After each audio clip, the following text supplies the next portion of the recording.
अगर आपने कभी रात के टाइम समुद्र की कोई रियल फुटेज देखी हो या फिर मूवीज में टाइटैनिक जैसा कोई नाइट सीन देखा हो, तो आपने एक चीज जरूर नोटिस की होगी कि शिप्स में गाड़ियों की तरह हेडलाइट्स नहीं होती। और ये सवाल जितना सिंपल लगता है, इसका जवाब भी उतना ही कॉम्प्लेक्स है, क्योंकि इसका जवाब सिर्फ इंजीनियरिंग में नहीं बल्कि फिजिक्स, साइकोलॉजी, नेविगेशन, कल्चर और हिस्ट्री में छुपा हुआ है। आपके एक सब्सक्राइब के साथ इसको शुरू से शुरू करते हैं।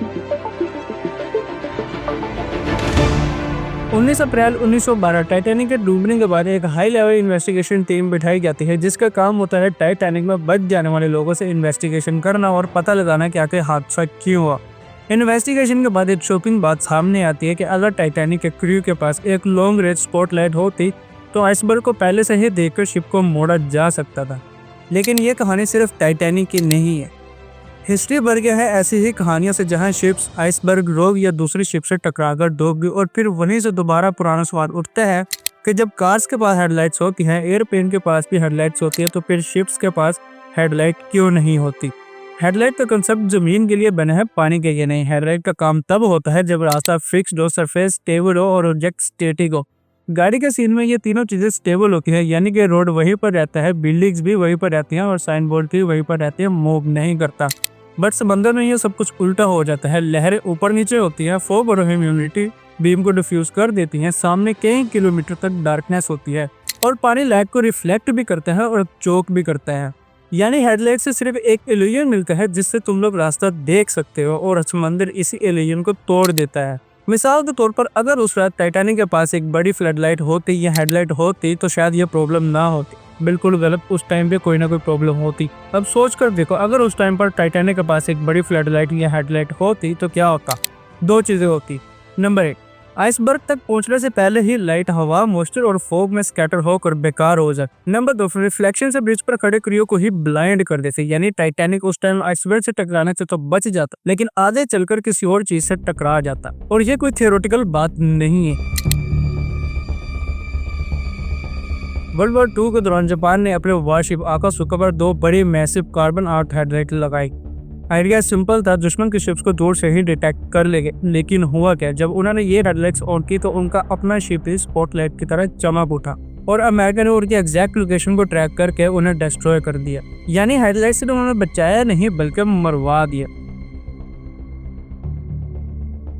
अब ऐसा नहीं है कि शिप्स के पास कोई लाइट्स नहीं होती या फिर वो कोई लाइट्स वगैरह कैरी नहीं कर सकते। 1838 में अमेरिका ने एक रूल बनाया जिसके मुताबिक आप अपने शिप्स पर कोई लाइट रख सकते हैं या कोई टॉर्च लाइट साथ लेकर चल सकते हैं। लेकिन 1848 में बरतानिया में इस रूल को थोड़ा सा रिफाइन करके एक और रूल बनाया जिसे नेविगेशन रूल कहते हैं। यानी कि रेड, येलो और ग्रीन लाइट को मिलाकर एक रूल बनाया जिसका पर्पस सिंपल था, आपकी अपनी शिप की विजिबिलिटी नहीं बल्कि दूसरी शिप्स को आपकी डायरेक्शन बताना। मिसाल के तौर पर अब ये रूल्स किस तरह से काम करता था। अगर आपको किसी शिप्स के ग्रीन और व्हाइट लाइट नजर आ रही है तो इसका मतलब है कि वो शिप लेफ्ट से राइट की तरफ जा रही है, और अगर आपको किसी शिप की रेड और व्हाइट लाइट नजर आ रही है तो इसका मतलब है कि वो शिप राइट से लेफ्ट की तरफ जा रही है। और अगर आपको किसी शिप की तीनों लाइट्स यानी कि ग्रीन, रेड और येलो लाइट्स या व्हाइट लाइट्स तीनों एक साथ नजर आ रही हैं तो इसका साफ मतलब था कि वो शिप आपकी तरफ आ रही है, और ये एक डेंजर की निशानी भी समझी जाती थी उस टाइम पर। इस सिस्टम के बाद से समुद्र में जो हादसात होते थे वो काफ़ी ज़्यादा कम होने शुरू हो गए। यानी कि हेडलाइट्स नहीं होती थी लेकिन कम्युनिकेशन लाइट्स जरूर इस्तेमाल होती थी। पिछली वीडियो में हमने एक कंसेप्ट देखा था जिसे एग्रेसिव विजुअल कंसोलिडेशन कहते हैं। यानी कि विजुअल डोमिनेंसी आपकी पावर होती है। लीडर्स अपने फेस की ब्रांडिंग इसलिए करते हैं ताकि लोगों के दिमाग में अपनी मेमोरी बना सके।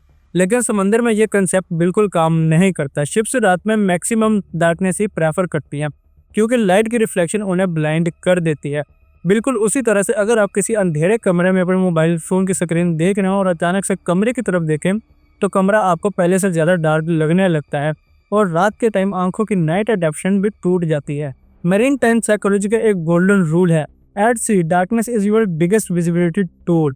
यानी समंदर में the less you see the more you can see. अब ऐसा नहीं है कि शिप्स के लिए हेडलाइट्स बन नहीं सकती। शिप्स के लिए अगर हेडलाइट्स बनाई भी गई तो वो काम नहीं करेगी। क्यों? क्योंकि इस बात को समझो, टाइटैनिक जैसे शिप्स 250 मीटर से लेकर 500 मीटर तक लंबी होती है, और जो इसका ब्रिज होता है वो शिप के बिल्कुल सेंटर में होता है। यानी कि शिप के फ्रंट से लेकर 100 मीटर की दूरी तक शिप के सेंटर में होता है जहाँ पर कैप्टन खड़ा होता है। अब यहाँ पर कार वाली हेडलाइट तो बिल्कुल काम नहीं करेगी, क्योंकि कार की जो हेडलाइट है वो आपको 100 मीटर तक की विजिबिलिटी देती है, जबकि टाइटैनिक जैसी शिप्स को आइसबर्ग से बचने के लिए या उनसे टक्कर से बचाने के लिए 4 से 5 किलोमीटर की विजिबिलिटी की ज़रूरत होती है। तो इतनी बड़ी हेडलाइट तो मुमकिन नहीं है, यानी कि यहाँ पर कार वाली हेडलाइट तो बिल्कुल काम नहीं करेगी।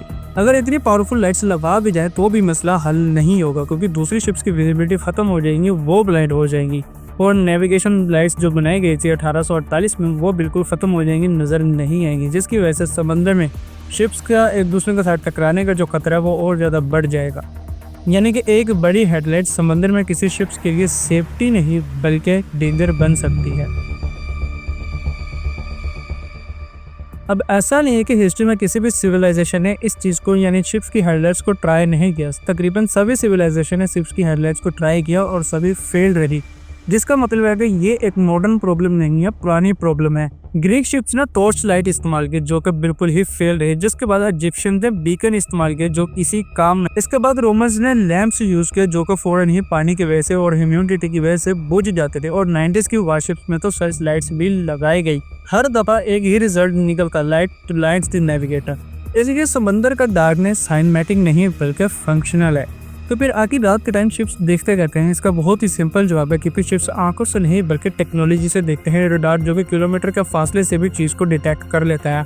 सोनार जो कि पानी के नीचे की भी सूरत हाल बताता है। AIS हर शिप्स की रियल टाइम लोकेशन बताता है। GPS, गायरो कंपास और थर्मल कैमरास भी होते हैं। आप रोड पर 200 मीटर देखकर ड्राइव कर सकते हो, लेकिन एक शिप का कैप्टन 20 किलोमीटर तक का भी देख सकता है बिना किसी हेडलाइट के। तो जब हम कहते हैं शिप्स की हेडलाइट्स क्यों नहीं होती, तो इसका जवाब किसी एक चीज़ में नहीं, ये साइंस का जवाब है, ये इंजीनियरिंग का, हिस्ट्री का और साइकोलॉजी का भी जवाब है। जो चीज़ हम लोग गलत समझ लेते हैं वो समंदर के लिए एब्सोल्यूट जस्टिफाइड होती है। और आखिर में मैं बस इतना ही कहूँगा, roads needs bright lights but the ocean needs darkness.